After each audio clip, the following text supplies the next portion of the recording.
Hello bali magandang araw sa inyo. So may i-share pala akong ngayon, repair. Ang repair pala na to is bali rescue natin to, bali tulong natin dun sa kasamahan natin na gumawa nito, kasi kailangan nating malaman yung history nung welding pagka mga ganito sira, so hindi pa naman nasabi kung anong problema. Ang problema ng ang history nito, nung pinagawa to ni customer, ang problema lang nito, ayaw mag-welding. Yung simple lang, ayaw. Umiilaw, gumagana lahat. Walang knob to. Walang digital. So pakita ko yung welding, yung yan yung niya, IGBT. Tapos ito yung power supply, output module natin. Tapos ito yung nasa taas dyan, so yung brand nya yan, model TWA 160i. So 160 ampere ng welding na to, kahit na 160 ampere lang to, kaya makipagsabayan nito ng 300 amperes. Tapos pakita ko pala diagram yan, hindi diagram, yung board view. Meron tayong board view nito ni Tyler. Yan. Tyler TWA 160i. So yan yung board view natin. So balik tayo dito, ba't binidyo to? Para yung iba maging aware. Yung sa mga gumagawa ng welding at saka sa nagdi-DIY na kayo lang din ang gumagawa, so wala namang problema doon, kung nais yung makatipid sa budget, why not, nung gawin nyo. So testing lang natin yung mga IGBT nito. So ayan,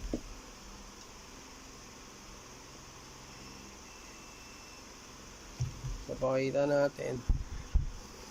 So ang IGBT nito yan,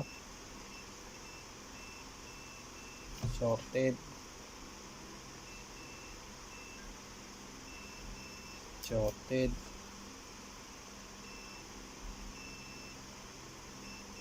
shorted. So shorted lahat ng IGBT. So tabi na natin yan, hindi na natin anahin yan. Importante yung sasabihin ko. Nung ni-repair niya yung yung welding na to, so okay na, natapos na. So binigay niya kay customer, wala pang pagbigay niya, ginamit ni customer, wala pang 2 linggo, bumalik ulit, sira IGBT ulit. So bumili si customer ulit ng IGBT kasi nga sira, bumili ulit. So sa madaling sabi, kinabit, gumana, wala namang ibang sira yung welding. Papansin nyo dyan, wala namang ibang sira dyan, panay IGBT lang. So ginamit ulit yun, umabot siguro, sabi niya wala pang 1 buwan, sira ulit, same problem, IGBT ulit. So yung kaibigan natin, bali nag-doubt na siya, baka yung binibili ni customer hindi magandang klaseng IGBT, sa madaling sabi. Ngayon siya ang bumili. Nung pagkabili niya, tinesting niya, gumana naman, nag-spark naman daw. Tapos yun, binigay niya ulit. Nung pagkabigay niya ulit, ito yung masaklap, wala pang 1 linggo, siya na yung bumili ng pyesa, sira ulit. Tapos sabi niya, medyo matatagalan daw ng repair ng konti kasi nga panay na lang palit ng ganito. Bago pala yon, sabi niya medyo matatagalan yung repair kasi nga ang dadalhin niya sa atin, so ganun. Ngayon nandito sa atin yung unit, troubleshoot ko. Ngayon naman, sorry sa inyo, hindi ko na napakita yung yung paano natin ginawa to, so hindi pa naman nakakabit yung mga IGBT dito Tsaka ito yung itsura na nilinis na rin natin yan. Ang tinanong ko kasi sa kanya, ano ba talaga history ng welding? Sabi niya, eto, siguro yung customer nakailang punta na ng paggawa, di kaya sa mga kasamahan nating technician na gumagawa rin, so nakailan na punta ron, nagawa naman, tapos ganun lang din ang history, panay nasisira lang din. Tapos sabi nung tinawagan ko yung customer nito, sabi niya sana hindi na lang daw niya bininta yung die-din na welding niya kasi may spare pa sana daw siya na welding, kaso nga lang na binenta niya kasi gusto niya yung welding na to kasi medyo nakakakahit na 160 lang. Nung unang bili niya to, wala daw talagang problema, talagang matino yung welding. Kaya ang sabi naman niya, kaya naman binenta niya yun si die-din kasi nga medyo may ups and downs din daw kay die-din na hindi niya nagustuhan, kaya ito yung inano niya. Kasi yung welding na to, mas mahal pa daw to kay die-din. Siguro sa unang labas talagang mas mahal naman, Tapos balik tayo dun sa kasama natin. Sabi ko, Brad, ano ba ginawa mo? Ano ba ginawa mo dito? Sabi niya, boss, nagpalit lang ako ng IGBT. Tapos nagpalit daw din siya ng PWM board. So, etong nakakabit na to ngayon, original na to ngayon. Sa kanya to talaga. Ang binili niya, eto. Tadan! Diba, sa tingin nyo, magkapareha. Anong napapansin nyo?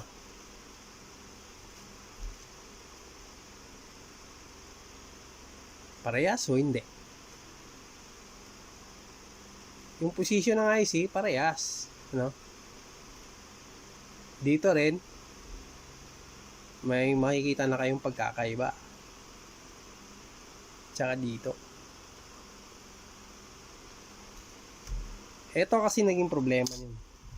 Kaya naman, nagpalit kayo nito online. Ito yung binili niya. Ano bang kadalasan ba't nasisira yung natin, mga IGBT? Sa design ng una, ito, sa mga design na ganito, wala kasi itong tinatawag na although hindi naman nasa-short to, at saka wala ka rin makita dito na sabog din yung mga pyesa dito.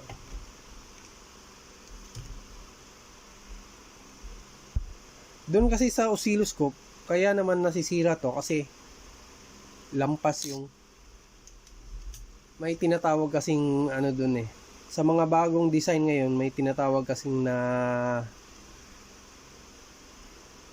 suppressor, yung diode suppressor. Ito walang design to.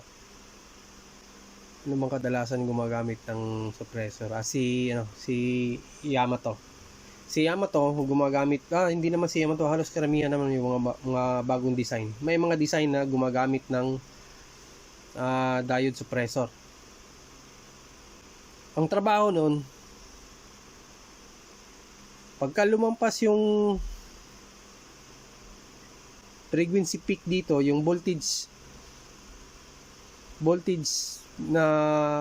frequency na papasok dito, dapat bago pumasok dito, nandito yun nakakabit, kinaka-cut off niya yun ang trabaho nun para iwasan niyang masira to. Sa case na to, wala. kung ako rin, hindi ko rin mapapansin, nagtataka ako, ba't panay nasisira to? So, siyempre, titingnan ko yung PWM side. Ang PWM nito is UC3846 at saka 084, ano? Tsaka ito rin, 084 din yan. Maganda namang klaseng welding nito, mga ganitong design. Walang problema sa performance nito. Kahit na 160 nga lang to, kaya makipagsabayan nito ng 300 amperes. So, yun. Kailangan mo kasi, although, huwag kayo masyadong bili ng ganito, kung hanggat kaya nyo, stick nyo lang dun sa original.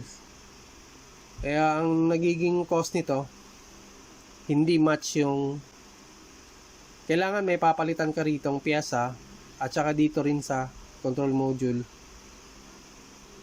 may papalitan ka para yung voltage frequency na papasok dapat dito sa distributor transformer natin tama lang na hindi masisira yung IGBT natin.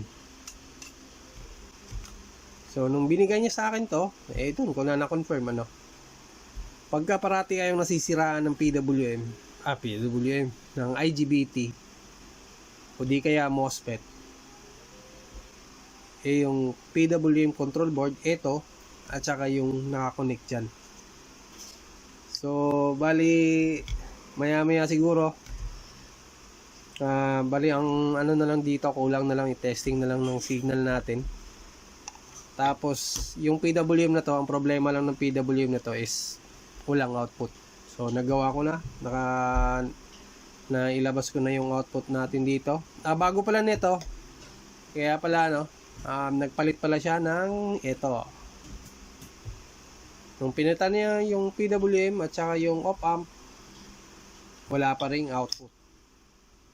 So kaya yung kaibigan natin nag-decide na bumili sa online ng PWM.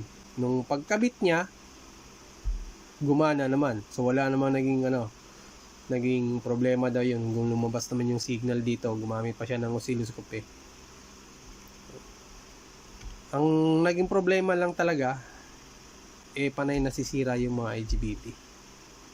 So yun yung isang cause ng pagbili niya sa online ng ganito.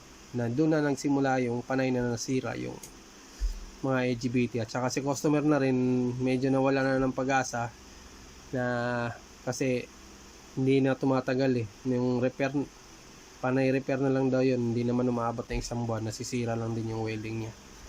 So yun, yung kasama natin sa atin, di na lang ngayon yung welding, bali tutulong tayo para at least may balik natin sa tama yung welding Yung modified, okay, matatanggap ko pa yon sa welding. Pero yung conversion, hindi ko na. Yung mga sa dito na side nagko-convert. May mga ibang technician na nagko-convert ng power supply. So, iwas-iwas tayo dun.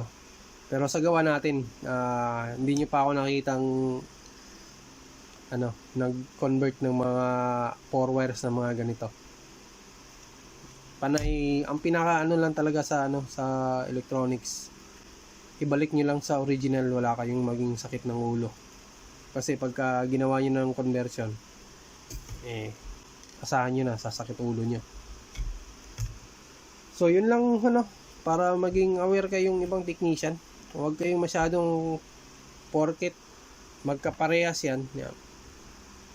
Sa tingin nyo naman, hindi nyo mapapansin. Ang sasabihin nyo naman, siguro may konting modification lang dito kasi nga, pero yung design niya, parehas naman So, wala namang pinagkaiba masyado. Kasi yung kinabit niya to, gumana naman. Yun lang. Ang iba kasi, nahihirapan paano palalabasin yung PWM signal ng mga PWM board. Sabi ko nga sa inyo, pag-aralan nyo kung malalaman nyo kung napakadali lang kung paano nagkakaroon at paano nawawala yung PWM signal. So yun lang tapos testingin ko lang to yung signal, tapos siguro testing na natin maglagay ng bagong mga IGBT. Hello ulit ano. So bali nabuo na natin si Tyler. 160. Yan. Testing na natin Panda rin to. Tapos kung okay na di testing ulit natin i-welding na sa labas ano. So for the meantime dito muna. May kulang pa pala ako. So sige di bale. So ayan. On na natin. So ayan, gumana. Umilaw na rin. Gagawin natin yung ilaw. So ayan. So output voltage 61.5.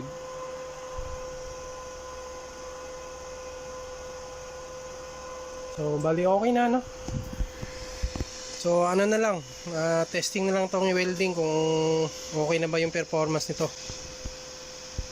Saka para maibigay ko na rin kay customer to. So post ko muna yung video, punta tayo sa labas. Hello, ayan ano. So nauna natin yung welding. Naka-on na rin yan. Yan. So testing natin yung welding. Bukan muna natin ng dito.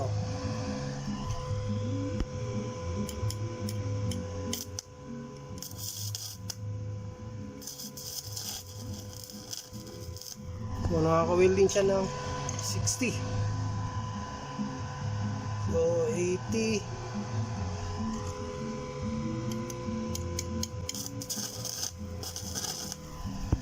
Pa rin.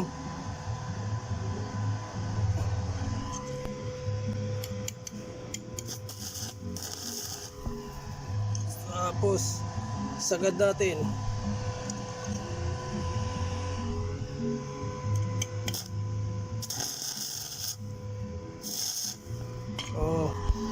Ayan welding natin.